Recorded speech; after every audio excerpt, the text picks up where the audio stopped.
Hello welcome back to our channel. గుంటూరులో ఉన్న ice బేక్స్కి అయితే వెళ్ళాం. అక్కడ అన్ని రీజనబుల్సే ఉన్నాయి.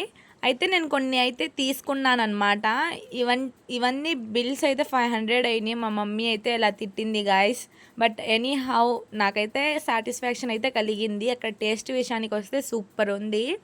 అండ్ నేను ఏమేమి తీసుకున్నామో ఐటమ్స్ ఇప్పుడు ఒక్కొక్కటిగా తీసి చూపిస్తాను మీకు, చూసేయండి. అండ్ మొత్తం హైజీనిక్గా బాగా మెయింటైన్ చేశారు వాళ్ళు. అవే కాకుండా ఐస్ క్రీమ్స్ అండ్ కేక్స్ కూడా ఉన్నాయి. అవి కూడా రీజనబుల్స్గానే ఉన్నాయి అన్నమాట. అండ్ ఇక్కడ ఇదైతే టేస్ట్ అయితే సూపర్ ఉంది.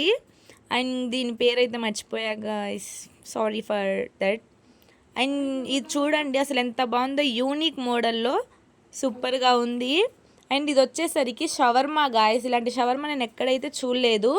అండ్ వాళ్ళు మొత్తం హెల్తీగా హైజీనిక్గా అయితే మెయింటైన్ చేస్తున్నారనమాట. అండ్ మొత్తం 70 బిలోనే ఉన్నాయి. అండ్ లోపల స్టఫ్ అదంతా సూపర్గా ఉంది. టేస్ట్ విషయానికి వస్తే సూపర్ ఉంది. అండ్ ఇది వచ్చేసరికి చికెన్ పఫ్ అంట, కేవలం 30 రూపీసే అంట గాయస్. అండ్ ఇందులో చూస్తే చికెన్ ఎక్కడో ఉంది. టేస్ట్ అయితే ఓకే ఓకే అనిపించింది. అదంతా స్టఫింగ్ అదంతా కొంచెమే వేసారనమాట, ఓకే పర్లేదు. అండ్ ఇది వచ్చేసరికి బాయిల్డ్ ఎగ్ బన్ అంట, సూపర్గా ఉంది. And okay bye.